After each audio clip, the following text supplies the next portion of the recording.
ఏది అయినా ట్రై చెయ్యి ఆచి చికెన్ మసాలా. ఆచి చికెన్ మసాలా. గవర్నర్ కోట ఎమ్మెల్సీల కేసుపై సుప్రీంకోర్టులో విచారణ జరిగింది. గవర్నర్ నిర్ణయం తర్వాత తమ తీర్పు వెల్లడిస్తామని పేర్కొంది. గవర్నర్ కోట ఎమ్మెల్సీ నియామకం కేసును జస్టిస్ విక్రమ్నాథ్ ధర్మాసనం విచారించింది. ఇరుపక్షాల వాదనలు విన్న ధర్మాసనం విచారణను జూలై 22కు వాయిదా వేసింది. ఈ కేసులో ప్రభుత్వం తరపున వాదనలు వినిపించిన అటార్నీ జనరల్ ఎమ్మెల్సీల నియామకంలో కొత్త గవర్నర్ నిర్ణయం తీసుకునేందుకు కొంత సమయం ఇవ్వాలని కోరారు. కొత్త గవర్నర్ నిర్ణయం తర్వాత విచారణ కొనసాగించాలా ముగించాలో సుప్రీంకోర్టు నిర్ణయం తీసుకోవాలని విజ్ఞప్తి చేశారు. దీంతో తీర్పును జూలై 22కు వాయిదా వేసింది సుప్రీంకోర్టు ధర్మాసనం.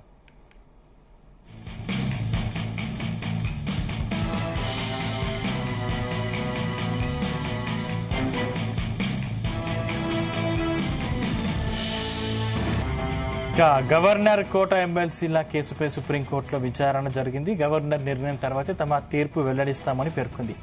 గవర్నర్ కోట ఎమ్మెల్సీ నియామకం కేసును జస్టిస్ విక్రమ్నాథ్ ధర్మాసనం విచారించింది. ఇదే అంశానికి సంబంధించిన మరిన్ని డీటెయిల్స్ మా చీఫ్ న్యూస్ కోఆర్డినేటర్ రాధాకృష్ణ అందిస్తారు. Radhakrishna, good evening Sandeep.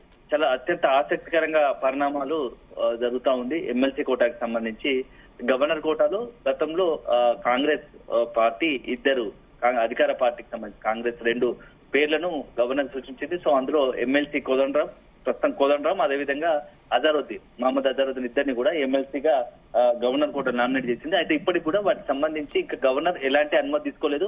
So ఇప్పుడు గతంలో బీఆర్ఎస్ హయాంలో ఇచ్చినటువంటి ఈ యొక్క అప్పుడు కూడా 2 పేర్లు చూపించారు. వాటికి సంబంధించి తిరస్కరించింది అప్పటి గవర్నర్. సో దానికి సంబంధించి బీఆర్ఎస్ అంతా కూడా ఎవరైతే గవర్నర్ కోటాలో నామినేటెడ్ గా సిఫార్సు చేశారో 2 పేర్లతోని అప్పుడు ఉన్నటువంటి రాములు నాయక్, అదేవిధంగా నెక్స్ట్ వచ్చేసి దాసు శ్రవణ్ కుమార్, వాళ్ళిద్దరు కూడా సుప్రీంకోర్టును ఆశ్రయించారు. అప్పటి నుంచి కూడా కేసు కొనసాగుతుంది. ఈ క్రమంలో తాజాగా గవర్నర్ కోట ఎమ్మెల్సీల కేసుపై సుప్రీంకోర్టులో ఈ రోజు విచారణ జరిగింది. సో గవర్నర్ ఒక నిర్ణయం తీసుకుంటారు. ఆ నిర్ణయం తర్వాతే తమ తీర్పు వెల్లడిస్తామని కూడా ఈ రోజు సుప్రీంకోర్టులో విచారణ సందర్భంగా న్యాయస్థానం ప్రకటించింది. సో ఈ నేపథ్యంలో ఈ పరిణామం ఆసక్తికరంగా మారింది. గవర్నర్ కోట ఎమ్మెల్సీ నియామకము కేసును జస్టిస్ విక్రమ్నాథ్ ధర్మాసన్ విచారించింది. సో ఇరు పక్షాల వాదనలు విన్నది. సో విచారణను మరొకసారి జూలై 22కు వాయిదా వేసింది. అయితే ఇప్పుడు అంతా కూడా గవర్నర్ తీసుకున్న నిర్ణయం పైనే నెక్స్ట్ సుప్రీంకోర్టు దీనికి సంబంధించిన తుది తీర్పు ఇవ్వబోతుంది. అయితే దీంట్లో ఇంకొక పరిణామం ఏంటంటే అత్యంత ఆసక్తికర పరిణామం, ఈ నెల 30వ తేదీతో ఎవరైతే ఉన్నారో అజరుద్దీన్ ఇప్పుడు రాష్ట్ర కేబినెట్ లో మంత్రిగా ఉన్నారు. సో ఈ నేపథ్యంలో అతను ఎమ్మెల్సీగా ఒకవైపు మంత్రిగా కొనసాగాలంటే మాత్రం శాసనసభ లేదా శాసన మండలి ఏదో దాంట్లో సభ్యుడే ఉండాలి. కాబట్టి ఇప్పటికీ అజరుద్దీన్ కు ఎమ్మెల్సీగా ఆమోద ముద్ర లభించలేదు. గవర్నర్ నుంచి ఒక అనుమతి రాలేదు. గవర్నర్ నుంచి అఫీషియల్ గా ఇంకా ఆమోద ముద్ర పడలేదు. ఈ నేపథ్యంలో ఇక వారం రోజుల గడివే ఉంది. ఈ వారం రోజుల్లో కనుక గవర్నరు ఈ యొక్క ఎమ్మెల్సీల విషయంలో కోదండరాం కావచ్చు, అజరుద్దీన్ విషయంలో ఆమోద ముద్ర వేస్తే కనుక ఎలాంటి ఇబ్బంది లేదు. అదేవిధంగా అజరుద్దీన్ మంత్రి పదవి కూడా సేఫ్ గా ఉంటుంది. లేని పక్షంలో మాత్రం ఖచ్చితంగా ఈ వారం రోజుల్లో గవర్నర్ నుంచి ఎలాంటి నిర్ణయం వెలువడకపోతే వెంటనే అజరుద్దీన్ తన మంత్రి పదవికి రాజీనామా చేయాల్సి ఉంటుంది. సో ఇది ఒక పెద్ద సంచలనంగా మారుతుంది. ఎందుకంటే ఇప్పటికే గవర్నర్ సంబంధించి కొత్తగా రాజీవ్ ప్రతాప్ శుక్లా రాష్ట్ర గవర్నర్ గా వచ్చారు. ఈ మధ్య కాలంలోనే సీఎం రేవంత్ రెడ్డితో పాటు మంత్రుల్లో కీలకమైనటువంటి మంత్రులు కూడా గవర్నర్ కలిసి గవర్నర్ కోటాలో పెండింగ్ లో ఉన్నటువంటి 2 పేర్లకు ఆమోద ముద్ర వేయించుకోవాలని ప్రయత్నం రాష్ట్ర ప్రభుత్వం కూడా చేసింది.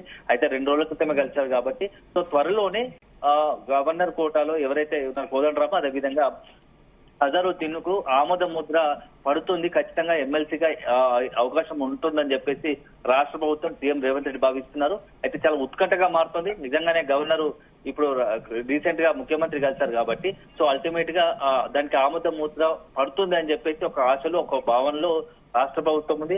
కానీ ఒకవైపు సమయం మించిపోతోంది. వారం రోజులు గడిపే ఉంది. సో ఇప్పుడు ఎట్టి పరిస్థితులు ఈ వారం రోజుల్లో ఏదో ఒక నిర్ణయం తీసుకోవాలి.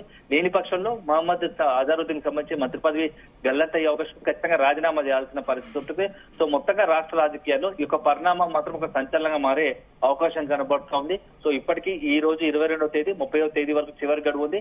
ఈ 30వ తేదీ లోపు సాయంత్రం 5 గంటల లోపు గనక గవర్నర్ ఈ యొక్క ఎమ్మెల్సీలుగా ఆమోద ముద్ర వేయకపోతే ఆ ఫైల్ పైన సంతకం చేయకపోతే ఖచ్చితంగా ఎవరైతే ఇప్పుడు మంత్రిగా ఉన్న అజరుద్దీన్ తన మంత్రి పదవికి రాజీనామా చేయాల్సి ఉంటుంది. అది రాజీనామా చేస్తే కూడా రాజకీయంగా చాలా పరిణామాలు, ఒకవైపు ప్రతిపక్షాల నుంచి కూడా బీఆర్ఎస్ పార్టీతో పాటు ఇతర రాధాకృష్ణ అంటే అజరుద్దీన్ కి మంత్రికి అవకాశం కల్పించారు కాబట్టి రేవంత్ రెడ్డి అంటే ఈ విషయంలో మళ్ళీ ఒకవేళ గవర్నర్ ఎటువంటి నిర్ణయం తీసుకోకపోతే మళ్ళీ ప్రమాణ స్వీకారం చేసే అవకాశం మళ్ళీ ఉంటుందా?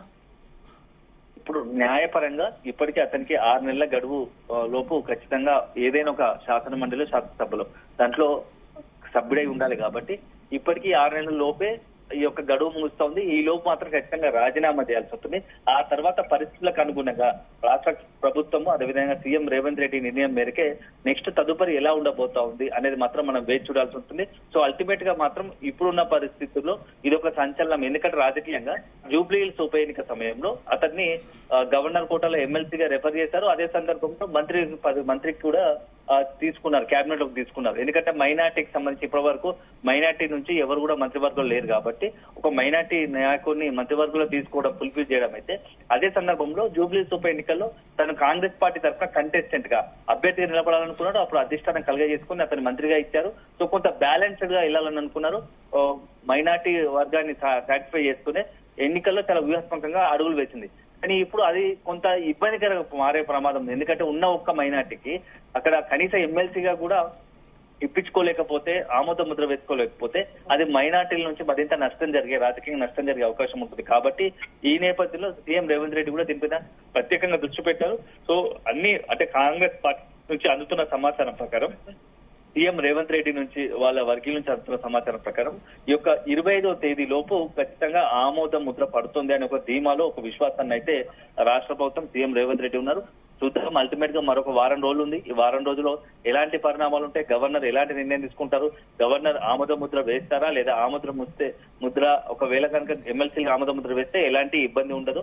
అదే సందర్భంలో ఇక ఆమోద ముద్ర వేయకుంటే మాత్రం ఖచ్చితంగా అప్పుడు గవర్నర్ కోటాలో ఆమోద ముద్ర పడకుంటే మాత్రం అజరుద్దీన్ కు మంత్రి పదవికి ఇబ్బందికర పరిస్థితులే ఏర్పడతాయి. దీనికి తోడు ఇప్పుడు గవర్నర్ కనుక ఒకవేళ ఆమోద ముద్ర వేసినా జూలై 22వ తేదీన అల్టిమేట్ గా సుప్రీంకోర్టు దానికి సంబంధించి ఇప్పుడు విచారణ ఉంది కాబట్టి జూలై 22వ తేదీన కూడా దానికి సంబంధించి ఒక ఫైనల్ గా జడ్జిమెంట్ ఇచ్చే అవకాశాలు కనబడుతున్నాయని చెప్పవచ్చు అండి.